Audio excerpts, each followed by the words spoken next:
Former Chilean President Michelle Bachelet. She is now the United Nations High Commissioner for Human Rights. She's touring Xinjiang, China. She's going to, she already has, depending on when you watch this video. She's touring Xinjiang because the collective West, and only the West, has been accusing China of all sorts of human rights abuses. They're saying they've created all of these policies in Xinjiang, this western region of China, apparently for no reason, just because they don't like the people living there, who are ethnic Uyghur. Many of them are Muslims, and the US has created this very ironic narrative that China is out to get the Muslims. This is after the US's 20-year war on terror and killing well over 1 million Muslims and displacing tens of millions of Muslims and many other people all across North Africa, the Middle East, and also Central Asia, and actually beyond. There's this article from The Guardian. It's titled, UN Human Rights Commissioner Criticized Over Planned Xinjiang Visit. And it claims a group of 40 politicians from 18 countries, guess which countries, have told the UN High Commissioner for Human Rights that she risks causing lasting damage to the credibility of her office if she goes ahead with a visit to China's Xinjiang region next week. The Guardian continues, Michelle Bachelet is scheduled to visit Kashgar and Urumqi in Xinjiang during her trip, which starts on Monday. Human rights, which is today, by the way, human rights organizations say China has forced an estimated 1 million or more people into internment camps. It's an interesting how they can never nail down that number because they don't have actual evidence. And so if you have no actual evidence, you're just making a number up. That's where that 1 million comes from, just in case you're wondering. Into internment camps and prisons in the region. The US and a number of other Western countries. So right there, they're narrowing it down. It's not the international community. It's rich white countries that don't like China. The US and a number of other Western countries have described China's treatment of the Uyghur minority living there as genocidal, a charge Beijing calls the lie of the century. And it most certainly is. It is. And I will walk you through all of this. It is to China what WMD's was to Iraq. A malicious, deliberate lie told to grease the wheels or grease the skids of US aggression, sanctions, interference in a targeted country. In this case, it's China. A nation that, by no coincidence, it's a nation that is about to surpass the US and the rest of the West. And so the rest of the US and the rest of the West is determined to stop that from happening. That's what this is actually about. Like I said, I'm going to walk you through all of this. The Guardian continues. It says, in a statement seen by The Guardian, and by the way, this Guardian article is just this statement rehashed by The Guardian. In a statement seen by The Guardian, and there's no objective analysis of this statement or pushback or The Guardian pointing out that nothing in the statement is verified with actual evidence. It says, in a statement seen by The Guardian before its publication, the politicians from the Inter-Parliamentary Alliance on China, IPAC, accused Beijing of organizing a Potemkin-style tour. If you're not familiar with that term, Potemkin, that is, they claimed that Russia or the Soviet Union would show visitors this really well-developed town when in reality the rest of the Soviet Union was in shambles. And they're saying China is going to show this UN representative only its good side, and she's not smart enough to see through that. Only IPAC is smart enough to see through this and warn the world. So that's what they're saying. In particular, they said they feared the government would use the cover of coronavirus restrictions to prevent the visit from being as free as it needed to be. And this is the West who used COVID-19 as an excuse to suppress protests and all kinds of political activity for years now. And now they're accusing China of this. Now, I'm going to tell you what this IPAC organization is in just a minute, but if all of this sounds very familiar to you, it's because this has already happened. Instead of the UN High Commissioner for Human Rights, it was the UN counterterrorism chief, Vladimir Voronkov. He visited Xinjiang. We have this news statement, this press release, Mr. Vornikov visits to China, his visit to China. And if you read through here, you see no mention of prison camps or genocide or Uyghur slave camps. Nothing of that nature is mentioned there, because when he went to Xinjiang, he didn't see that. He saw counterterrorism policies being put in place. Now, listen, and this was in 2019, listen to how the Western media would portray that visit. There was this Reuters article, U.S. others object to UN counterterrorism chief visit to China's Xinjiang. And this was 2019. I think you can see the pattern developing here. And so what did this article say? U.S. Deputy Secretary of State John Sullivan spoke with UN Secretary General Antonio Guterres on Friday to convey deep concerns about Vornikov's trip because, quote, Beijing continues to paint its repressive campaign against Uyghurs and other Muslims as legitimate counterterrorism efforts when it is not, when actually it most certainly is. And I'm going to show you how the Western media itself used to report on the horrific terrorism unfolding in Xinjiang before China launched its counterterrorism policies. And now the Western media never mentions it. Actually, they pretend like there was no terrorism and that China just woke up one day and just decided to put these policies out across Xinjiang. That Reuters article also says the deputy secretary expressed that such a visit is highly inappropriate in view of the unprecedented repression campaign underway in Xinjiang against Uyghurs, ethnic Kazakhs, Kyrgyz, and other Muslims, the U.S. State Department said in a statement. Now, there is no unprecedented repression. There's no campaign of repression. If there was, there would be evidence of it. They have been talking about this for years. This was back in 2019. So in 2019 and before 2019, but let's just say it started in 2019, 2020, 2021, now we're in 2022. Where's the evidence? There is none. You cannot claim that there's a million people being imprisoned somewhere and for years being unable to present even a single shred of evidence. The Reuters article also goes on and says the UN's topmost counterterrorism officials putting at risk the UN's reputation. There's that notion that just by visiting and not being smart enough to see the truth that only the US knows, they're going to put the reputation of the UN at risk. So it says, at risk the UN's reputation and credibility on counterterrorism and human rights by lending credence to these false claims. Again, the claim that China is enacting counterterrorism policies, which it most certainly is. Now, Reuters also cited an anonymous diplomat in this article. It says, the visit by Vornikov validates their narrative that this is a counterterrorism issue when we would see it more as a human rights issue, said the diplomat, adding that if Vornikov did not speak out after visiting Xinjiang, then silence could be seen as implicit acceptance, at worst UN complicity. If the UN goes there and they don't see these things that the US has just made up and claim is in Xinjiang, then it's the UN that's the problem, not the fact that the US is just making stories up and has no evidence to back it up, and that if you actually go to Xinjiang, you're not going to see any of these things because the US is lying, like they always do. This is what they're trying to say. That was Reuters. I showed you the UN's own press release.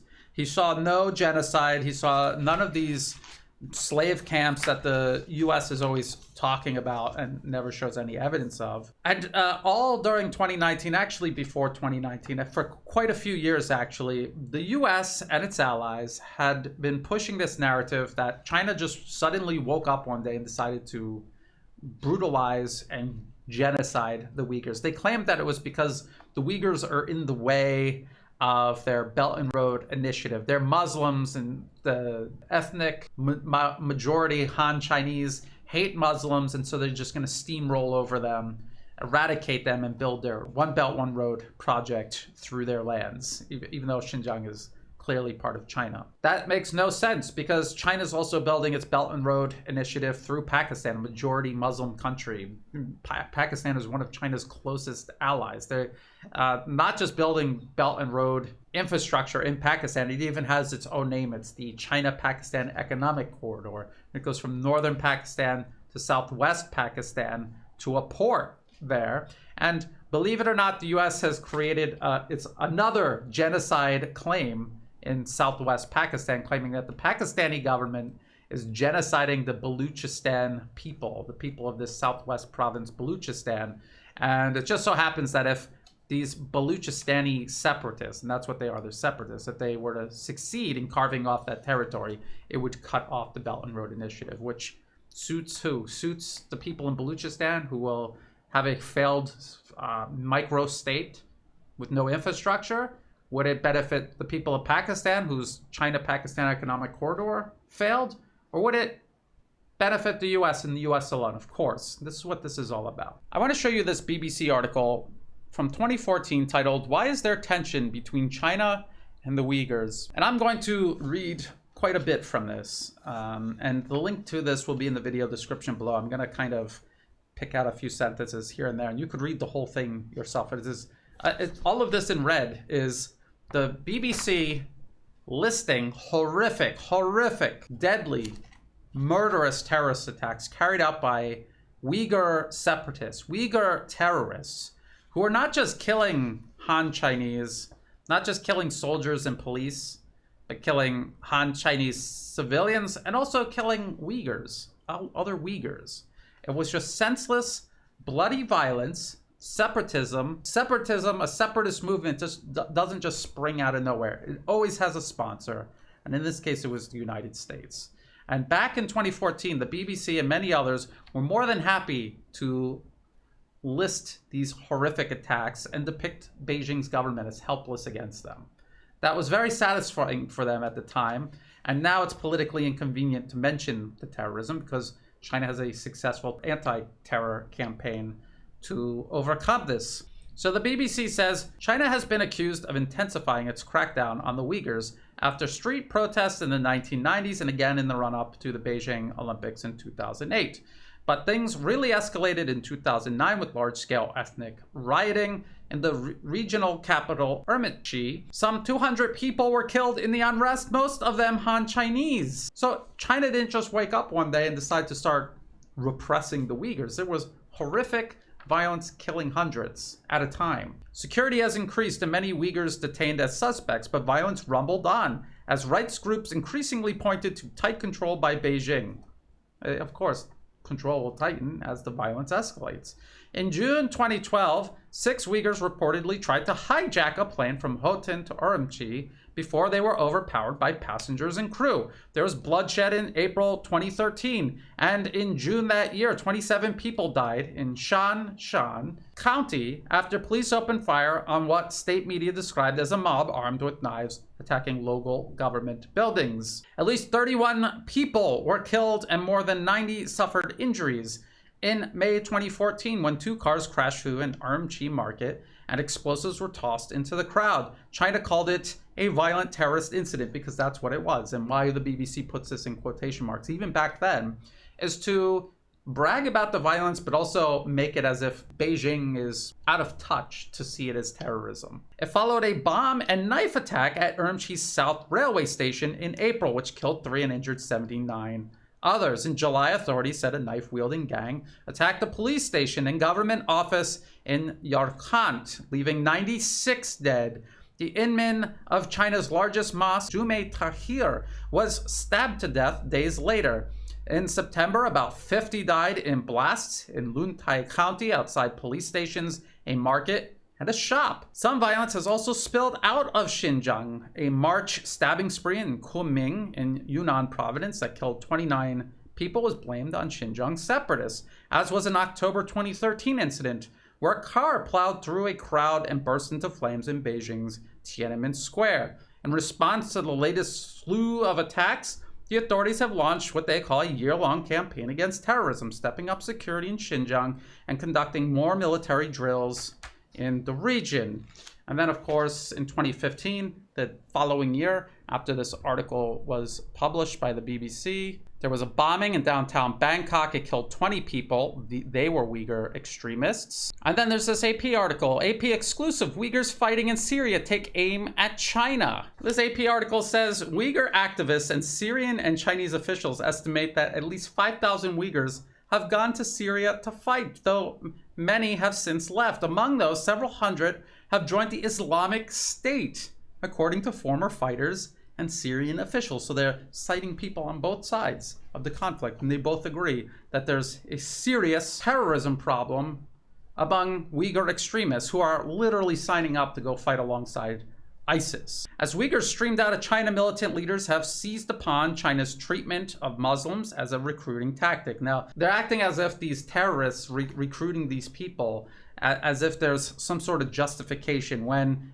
it's terrorism targeting the West. There's absolutely no justification. So it's just this flagrant double standard flaunted here by AP and other Western media outlets.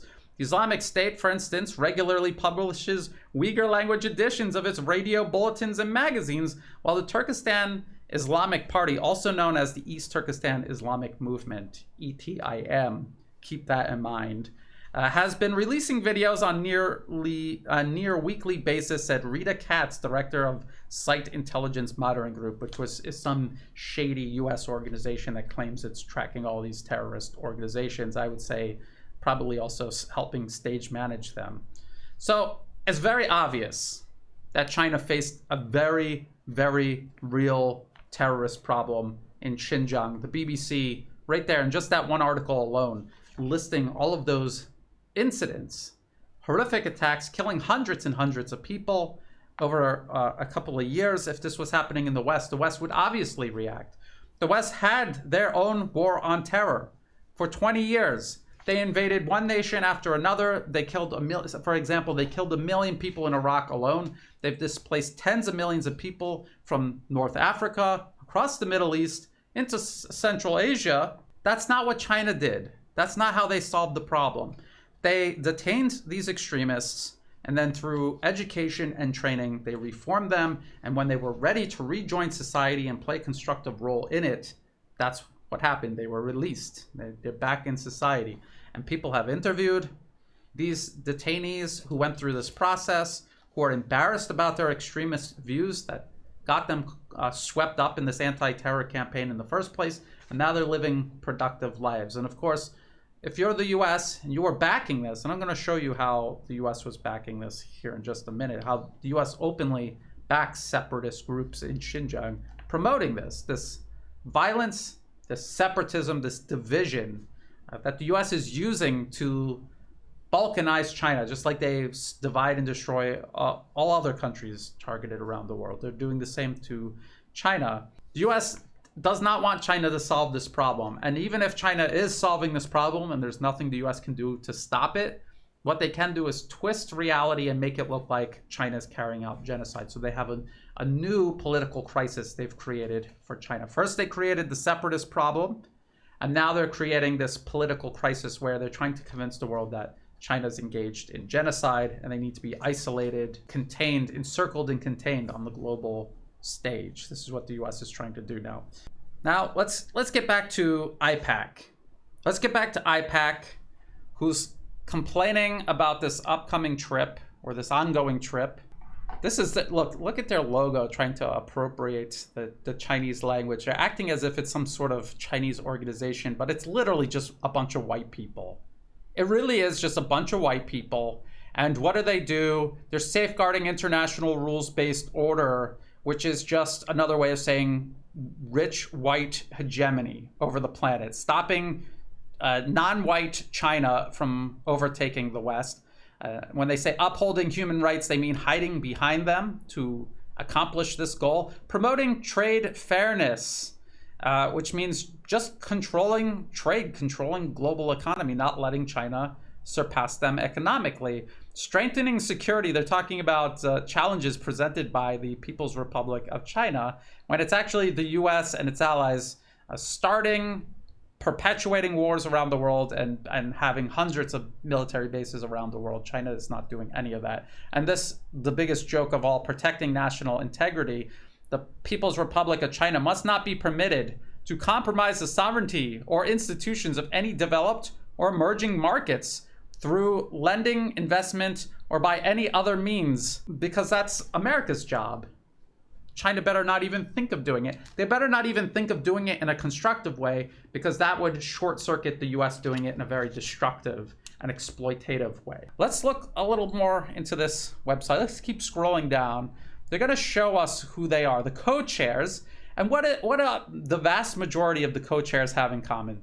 They're white, and they're from rich white countries, the vast majority of them. And you have some outliners from Japan, from these opposition parties in Uganda. It's a very tiny minority, and they're going to pretend that IPAC represents the international community when it represents a minority. Rich white countries are a minority on Earth. They're a minority on Earth. China has a larger population than the US and the EU combined. So how does this organization of rich white countries claim to represent the international community? You can look at their co-chairs. The vast majority of them are all white. I don't see any. I live in Southeast Asia. I don't see anyone from Southeast Asia there. I see only two people out of a large number of co-chairs. I only see two people from Africa, and they're both from Uganda. Let's say a couple of people from Japan, but Japan is occupied by the US military. So they're not speaking as a sovereign country. They're speaking as an extension of US foreign policy. What IPAC is it's an organization that represents rich white nations that are desperately trying to stop China from surpassing them. And since they can't do that through head-on competition, they're going to do it by making up lies about China and trying to compromise their global positioning by poisoning the world against them, by telling lies about them. It's high school. It's a high school tactic being used on this international scale. And one of these people, well, first of all, here's this statement from IPAC. IPAC MPs warn of sham Xinjiang investigation ahead of UN visit. This is what The Guardian copied and pasted into their article. And then you have Luke D. Pulford. And let's read about Luke. Luke is director of Arise, an anti-slavery charity, co-founder of the Coalition for Genocide Response, and a fellow of Hong Kong Watch. Much of his professional life has focused on the UK Parliament, where he's well known for his work in defense of human dignity. Here, let's get to know him a little bit. This is from Leading Britain's Conversation. Human rights activist, investigation into Uyghur atrocities cannot be ignored. And they say an advisor to the World Uyghur Congress branded the Western world's lack of intervention against the atrocities committed against the Uyghur peoples a scandal. A scandal. Luke D. Pulford. He is an advisor to the World Uyghur Congress. What is the World Uyghur Congress? It is a separatist organization funded by the US government. So he's an advisor to a separatist organization funded by the US government. He is directly involved in this process of trying to stir up separatism, political separatism, which gives way to violent separatism in Xinjiang. So let's look at the World Uyghur Congress's website. The World Uyghur Congress declares a nonviolent and peaceful opposition movement against Chinese occupation of East Turkestan and the unconditional adherence to the international accepted human rights standards, etc., etc., etc. So they're claiming that China is occupying East Turkestan. East Turkestan does not exist. Doesn't exist. It is what separatists call Xinjiang, which is recognized universally as part of China. The only other people who call Xinjiang East Turkestan are two groups of people. Terrorists like the East Turkestan Islamic Movement, also known as the Turkestan Islamic Party, ETIM or TIP. And if we go to, this is interesting. If we go to this United Nations Security Council statement, it says about the East Turkestan Islamic Movement. The Eastern Turkestan Islamic Movement, ETIM, is an organization which has used violence to further its aim of setting up an independent, so-called, in quotation marks, East Turkestan within China, because they're recognizing East Turkestan as a fictitious, non-existent territory. It is Xinjiang, it is part of China, recognized universally as such. So do you see what's going on here? The World Uyghur Congress, the East Turkestan Islamic Movement, they're both separatist organizations. One is a political front, one is a militant organization. Now, I said that World Uyghur Congress is funded by the US government. And if you go to the National Endowment for Democracy's website, here, they even refer to it as East Turkestan. So I said two different types of people refer to Xinjiang as East Turkestan. Separatists, including terrorists, and the US government who's funding them. And if you go through here, you're not going to see the mentioning of any specific name, because a lot of people are starting to catch on that the US is behind all of this. So they expunged from their disclosure any of the names of these organizations.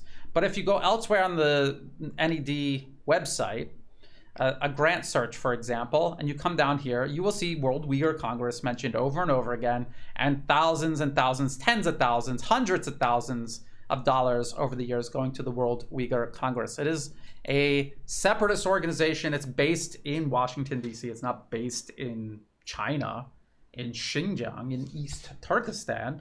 And it would not exist without this US government funding. And they are behind all of this that we hear about genocide in Xinjiang. The Uyghur Tribunal, do you remember the Uyghur Tribunal? That was created by the World Uyghur Congress. So this is all archived because they've started trying to delete and obfuscate this. But it says, in June 2020, Dulkin Issa, president of the World Uyghur Congress, formally requested that Sir Jeffrey Nice, QC, establish and chair an independent People's Tribunal to investigate ongoing atrocities and possible genocide against the Uyghurs, Kazakhs, and other Turkic Muslim populations. The Uyghur Tribunal was launched on the 3rd of September 2020 with assistance from non-governmental organization, the Coalition of Genocide Response. That's Luke D. Pulford. That's his organization, see? Do you see how all of these people are all part of this push to accuse China of genocide and to stir up separatism, division, and anger inside China and outside of China? It's the same group of people involved in all of this. The same people opposing the UN High Commissioner for Human Rights, visiting there, and also the chief, the counterterrorism chief of the UN, opposing their visit to Xinjiang to look for themselves and see if any of this is true, and finding out that it's not. They're opposed to that, and they're for just continuously lying and expecting the entire world to just believe them without producing any actual evidence. Now, what about the Uyghur Tribunal? They said it was independent. Who funded it? This is help us fund the second hearings of the Uyghur Tribunal. They're talking about all of this money was donated by the Uyghur diaspora through the World Uyghur Congress. But of course, the World Uyghur Congress is funded by the US government. That's where that money came from. And they said they had a crowdfunding drive. And if you looked at it, you would see a lot of anonymous donors giving tens of thousands of dollars to all at one clip to this Uyghur Tribunal. Highly suspicious. Zero transparency. So it's obviously the US government through the World Uyghur Congress organized it, funded it, and then produced all of the people appearing at the panel. Almost every single person at the Uyghur Tribunal was connected to a US government-funded organization. I did a whole video on this. I have all of the references to this. The link will be in the video description below. It's a 45-minute long video just on the Uyghur Tribunal, how utterly compromised and backed by the US government that it was. It was in no way a tribunal. It was a circus. It was a PR stunt. So getting back to IPAC and their opposition to, and also the US State Department's opposition, because IPAC and the State Department, it's all part of the same circle of interest, pushing this Uyghur genocide narrative. They're going to oppose this visit to Xinjiang. They've already claimed that it's going to be completely fraudulent. And if the UN High Commissioner for Human Rights finds anything at all to be critical on China of, they will seize upon that. And if she finds nothing and says that it's clear, or even if she does a little bit of both, they will throw out anything that portrays China in a positive light and seize only upon the negative light, because it is propaganda. They're propagandists. They don't care about the truth. They're using the Uyghurs, they're using the situation in Xinjiang to advance their geopolitical objectives, which is to contain China, to stop it from surpassing rich white nations. That's what this has always been about with China. I want to point out one last thing to wrap this all up. I want to show you this. This is from Foreign Policy Magazine, October 2011. This was written by Hillary Clinton, then Secretary of State. It's titled America's Pacific Century. The future of politics will be decided in Asia, not Afghanistan or Iraq, and the United States will be right at the center of this action. And I want to read a little bit from this piece that she wrote. And again, the link to this will be in the video description below. The Asia Pacific has become a key driver of global politics, stretching from the Indian subcontinent to the western shores of the Americas. The region spans two oceans, the Pacific and the Indian, that are increasingly linked by shipping and strategy. It boasts almost half the world's population. It includes many of the key engines of the global economy, as well as the largest emitters of greenhouse gases. It is home to several of our key allies and important emerging powers like China, India, and Indonesia, at a time when the region is building a more mature security and economic architecture to promote stability and prosperity. U.S. commitment there is essential. U.S. commitment in a region the U.S. is not located in. I know they're trying to claim that it is because somehow the Pacific Ocean touches the United States. The United States is thousands of miles away from Asia. Thousands of miles away from Asia. What is happening in Asia is Asia's business. It is none of America's business. But this is the then Secretary of State saying that it is not only America's business, but America will be in the middle of it. And not only that, listen to what she says. U.S. commitment there is essential. It will help build that architecture and pay dividends for continued American leadership well into this century. And when she says American leadership, she means American hegemony, American primacy over a region of the planet, Asia, that the U.S. is not even located in. This is modern day imperialism, and this entire Uyghur genocide story, just like every other lie that the U.S. spreads about China, is simply meant to justify this aggressive, antagonistic policy of encircling and containing China. They're doing to China exactly what they're doing to Russia in Eastern Europe, Central Asia. And then if you just look at a map, I mean, they're encircling Russia and China together. These are America's most feared adversaries, a re-emerging Russia and a rising China. And they have said in policy papers spanning decades that they will encircle and contain them.